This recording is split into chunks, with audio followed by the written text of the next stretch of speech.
Bienvenue dans ce podcast du courant pour une écologie humaine. Vous trouverez ici des initiatives et réflexions qui visent à construire un monde plus bienveillant et solidaire. Allez, c'est parti, trouvons l'inspiration pour construire le monde de demain grâce à l'interviewé du jour. Imaginez une nouvelle façon de travailler où les valeurs cardinales seraient la confiance, l'autonomie, voire même la joie des équipes. Vous pensez que c'est utopique ? On vous laisse découvrir le quotidien de notre invité, Antoine Ménard, qui est directeur administratif et financier chez Make Sense. Cela devrait vous ouvrir des horizons. Alors Antoine Ménard, merci d'être avec nous aujourd'hui. Pouvez-vous commencer par vous présenter et nous parler de Make Sense ? Je m'appelle Antoine Ménard, je suis à la fois DAF, donc directeur administratif et financier, et DRH, directeur des ressources humaines d'une organisation associative qui s'appelle Make Sense. Et qui suis-je? Je suis aussi papa de 2 enfants, marié, sportif, passionné par le cinéma, entre autres choses. Alors Antoine Ménard, vous êtes là pour nous parler de Make Sense. Est-ce que vous pouvez nous en dire un petit peu plus sur cette structure ? Alors, l'histoire de Make Sense, donc Make Sense a été créé en 2011 par Christian Vanizette et Leila Oubala. Là, il y a eu une première période un peu de Make Sense qui a été la construction d'ateliers pour soutenir des entrepreneurs sociaux dans la résolution de problèmes. On appelait ces ateliers des hold-up. Et donc, on réunissait une dizaine de gangsters qui venaient braquer des idées pour pouvoir aider les entrepreneurs sociaux qui venaient nous solliciter. Et à partir de 2015-16, il y a eu la création de notre incubateur pour soutenir les entrepreneurs. Et donc, en fait, on arrive aujourd'hui à une structure dont la raison d'être est soutenir et outiller les citoyens, les entrepreneurs et les organisations pour un monde inclusif et durable, avec des activités qui vont de la formation, l'organisation d'ateliers, de sensibilisation, à l'incubation pour des entrepreneurs qui auraient des projets, jusqu'à même un fonds d'investissement qui nous permet d'investir dans des structures dans lesquelles on croit. On a aussi développé Job That Makes Sense, qui est une plateforme d'offres d'emploi à la fois pour les structures qui ont envie de changer le monde et pour les candidats qui ont envie de collaborer à ça. Et pour vous donner quelques chiffres, 70 salariés en France, 6 à 8 millions d'euros de budget, des bureaux au Mexique, au Liban et aux Philippines. Et donc, un 14e anniversaire qui va bientôt se fêter. Make Sense veut dire donner du sens. Mais qu'entendez-vous vraiment par donner du sens au travail ? Et pourquoi est-il si important de le faire selon vous ? Qu'est-ce que c'est donner sens au travail? En fait, je pense qu'il faut venir dans nos locaux chez Make Sense, à côté de Bastille. On a sur le mur à l'entrée redonner le pouvoir d'agir aux personnes. Et je pense que qu'est-ce qui a pu faire perdre un peu de sens au travail à pas mal de gens? C'est justement cette question justement du pouvoir d'action qu'on peut avoir sur les sujets. J'avais lu récemment un papier que j'avais trouvé extrêmement intéressant qui parlait du travail vivant et du travail mort. Et je pense qu'il y a de plus en plus de travail qui est mort, c'est-à-dire qui est complètement prescrit. La personne qui exerce le travail n'a plus beaucoup de capacité d'action, ne comprend pas forcément ce qu'on lui demande, pourquoi on le lui demande et à quoi ça peut servir. Alors nous, à travers une gouvernance décentralisée un petit peu particulière dont on peut reparler, mais où on va mettre le salarié vraiment, on va lui donner le plus possible d'autonomie, de responsabilité à la mesure de ce qu'il est capable de prendre. Mais en tout cas, voilà, tout ce qu'on organise chez Make Sense vise à redonner le pouvoir d'action aux salariés. Pourquoi c'est important et qu'est-ce que ça apporte aux salariés? Je pense tout. Je l'ai peut-être pas forcément précisé quand je me suis présenté, mais j'ai pas commencé ma carrière chez Make Sense. Je n'ai pas du tout été formé dans ce genre de système. J'ai été formé dans des structures de l'industrie, dans les structures qui produisaient de l'électricité à partir d'énergies renouvelables et qui étaient vraiment des structures très pyramidales, très classiques, avec du management, des objectifs, des entretiens annuels, etc., etc. Et en fait, je suis arrivé chez Make Sense et j'ai découvert un système mais absolument différent dans lequel la base de la relation était la confiance et dans lequel ensuite, eh bien, tout était fondé là-dessus. Et aujourd'hui, si je me pose des questions et que je me dis, tiens, qu'est-ce que j'ai envie de faire après Make Sense? Eh ben, en tout cas, la seule chose dont je suis sûr, c'est que je ne retournerai jamais dans un modèle classique. On m'a plusieurs fois demandé si je prévenais les gens que je voyais en entretien de recrutement que j'allais transformer leur vie et qu'ils ne retourneraient jamais à un autre mode de management. On le fait plus ou moins, pas forcément en mode prévention, mais aussi en mode explication, parce qu'effectivement, c'est pas forcément intuitif ou c'est pas forcément classique comme modèle de gouvernance. Et ça peut demander une phase de transition qui n'est pas forcément évidente pour tout le monde. Mais par contre, une fois qu'on est tombé dedans, c'est compliqué d'en ressortir. Vous avez parlé de confiance. Comment faites-vous chez Make Sense pour la développer, cette confiance? La confiance, comment on la travaille chez Make Sense? Alors souvent on dit, que la confiance ça se décrète pas et ben nous justement, la confiance ça se décrète. Nous on parle souvent de confiance inconditionnée. Alors ça peut résonner dans certains milieux, la confiance inconditionnée et pour d'autres ça peut faire extrêmement peur. Mais en fait on part du principe que tout être humain est bon et que tout être humain, tout salarié est là pour faire progresser, la cause de la structure dans laquelle il a été embauché parce qu'il l'a choisi, parce qu'il était, en accord avec les valeurs, et cetera, et cetera. Et donc nous, on considère qu'à partir du moment où une personne entre dans la structure, make sense, alors parfois on peut se tromper et avoir des mauvais recrutements, mais globalement, la plupart du temps, les personnes qui rentrent chez Make Sense, justement, on leur fait confiance et on leur dit voilà, on sait que tu es animé par la mission de Make Sense, inspiré, outillé, etc. On sait que tu as validé les valeurs et que tu te retrouves dedans et donc on va pouvoir travailler ensemble. Et donc à partir de maintenant, on te fait confiance. Et en fait, cette confiance, inconditionnée et je suis DAF, hein, donc parfois on me dit: «Ah mais ça coûte cher, vous allez faire des erreurs et cetera et cetera». Ben, 4 ans et demi de travail chez Make Sense, les grosses erreurs, je les compte sur le doigt d'une main et en tout cas, même si on a fait des grosses erreurs, sur toutes ces erreurs, on a appris et on les refera pas. Et donc en fait, pour moi, la confiance ne va pas de pair avec le contrôle. Pour moi, la confiance va de pair avec le droit à l'erreur. Et chez Make Sense, c'est une des premières choses qu'on entend quand on arrive chez Make Sense, c'est vous avez le droit de faire des erreurs. C'est pas grave. Il y a que ceux qui ne font rien qui font pas d'erreur. Alors, ça ne veut pas dire qu'il faut en faire absolument tout le temps, mais c'est pas non plus grave d'en faire parfois. Comment instaurer la confiance pour être un peu plus tangible? Je pense que la première étape, nous, on voit ça un peu comme un espèce d'entonnoir. La première étape, c'est déjà que la structure soit bien, bien claire sur sa raison d'être.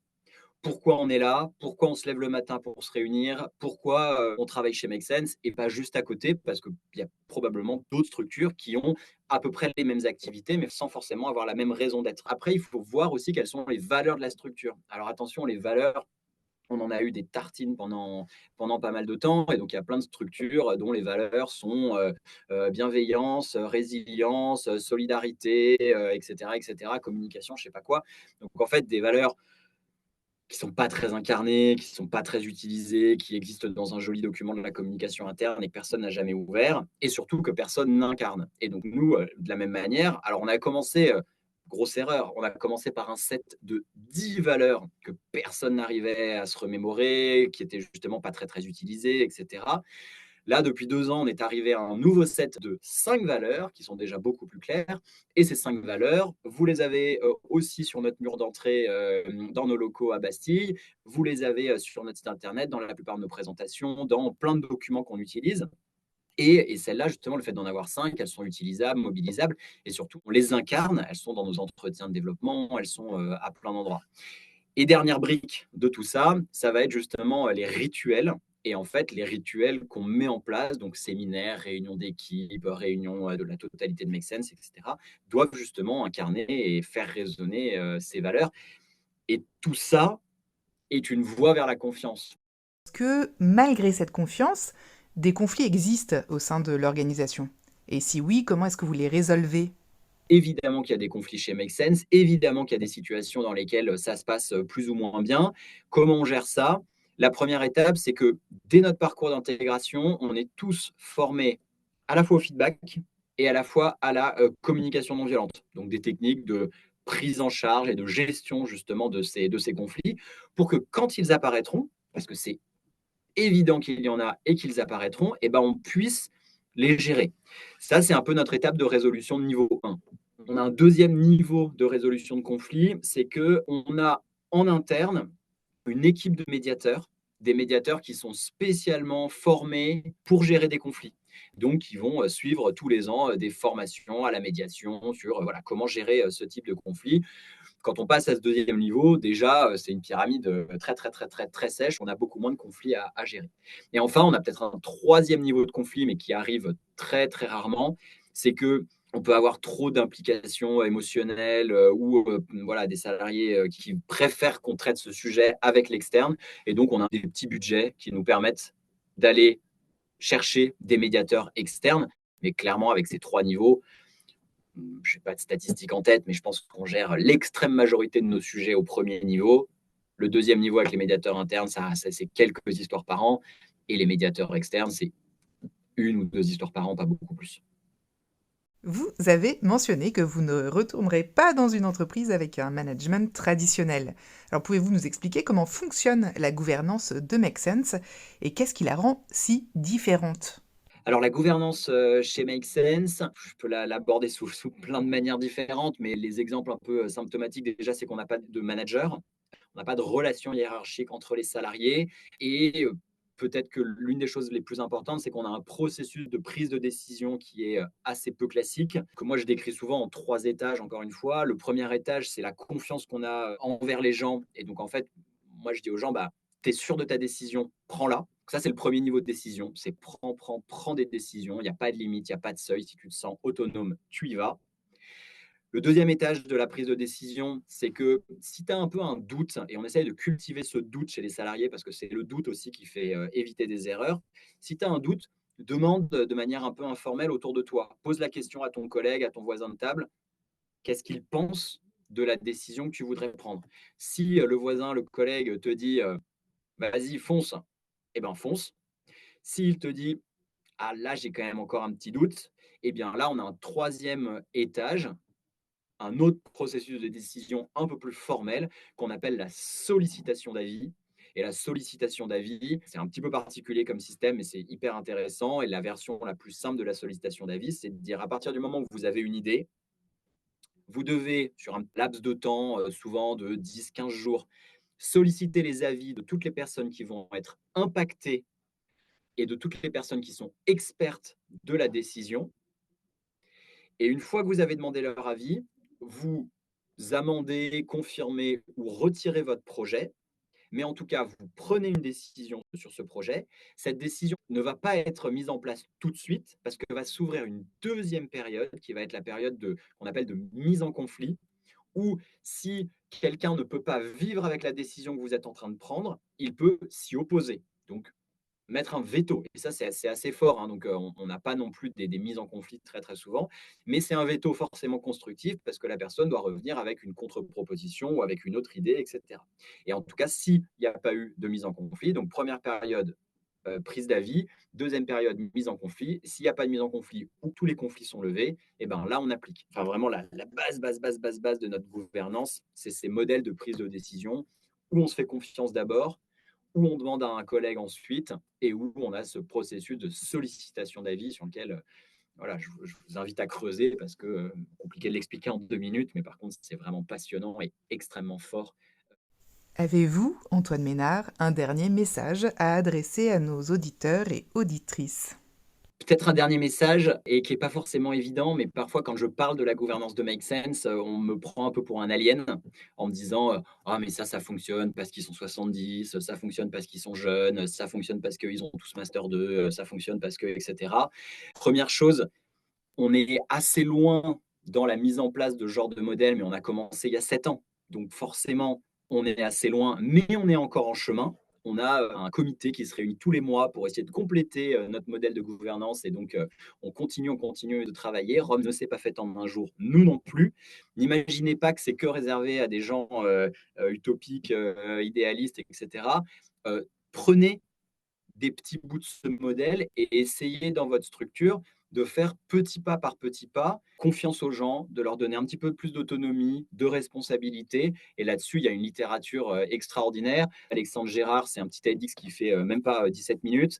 Je peux vous parler aussi de Frédéric Laloux. Lui, son TEDx fait 1h40, mais il vaut clairement le coup. Pour ceux qui préfèrent lire, je vous invite à lire Jean-François Zobrist, L'entreprise libérée par un petit patron naïf et paresseux. C'est vraiment passionnant, ça se lit extrêmement rapidement. Et c'est autant d'exemples de ce mode de gouvernance dans des structures complètement différentes de Make Sense. Jean-François Zobrist, c'est une entreprise de production au fin fond de la Picardie où, avec tout le respect que j'ai pour eux, je ne crois pas qu'ils soient à 30 ans de moyenne d'âge et avec Master 2. Et pourtant, ils font un modèle de société qui est extraordinaire et qui donne tellement envie et qui montre que quand on traite les gens comme des adultes, eh ben, ils se comportent au travail comme des adultes avec des super résultats financiers, etc., etc. Merci beaucoup Antoine Ménard pour cette plongée dans l'univers de Make Sense. C'est vraiment inspirant de découvrir des modèles de gouvernance qui sont centrés sur, en l'occurrence, la confiance et la bienveillance. Et ça donne presque envie d'imaginer une société et de la développer où ce serait vraiment une société de confiance au quotidien pour voir ce que ça donne. Merci encore Antoine Ménard. Merci de votre écoute. Si vous avez apprécié cet épisode, n'hésitez pas à le partager autour de vous. Pour suivre nos actus ou vous abonner à notre newsletter, rendez-vous sur www.écologiehumaine.eu. À très bientôt.